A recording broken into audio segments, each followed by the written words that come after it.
Hindi ko po kayo tinatakot. Sinasabi ko sa inyo kung ano ang nakikita ko sa visions ko. Ang gusto ko lang po ay maging aware kayong lahat.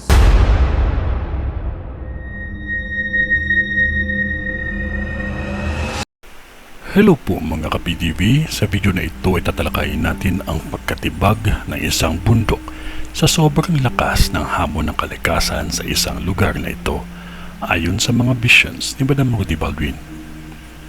Pero kung ikaw ay hindi pa nakasubscribe sa aming channel, baka naman.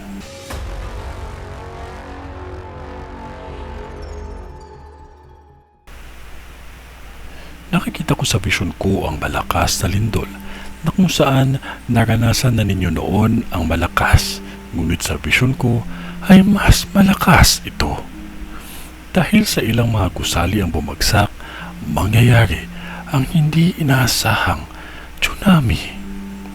May nakakita akong tsunami na malaki ito at malakas na lindol sa iba't ibang bahagi ng lugar na ito, lalo na sa Istanbul. May nakakita akong nasawi sa yanig na malakas.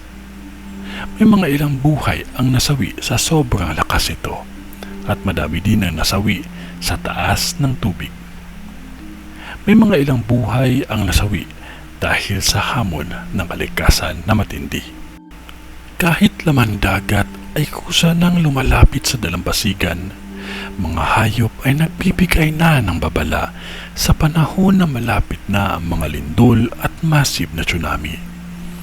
Kahit anong tibay ng bato na kung pagmamasdan mo ay maihahambing mo na sa bundok ay matitibag sa lakas ng yanig.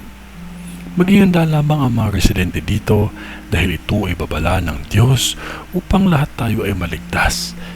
Kahit magkaiba man tayo ng relihiyon, huwag nating kalimutan ang manalangin palagi.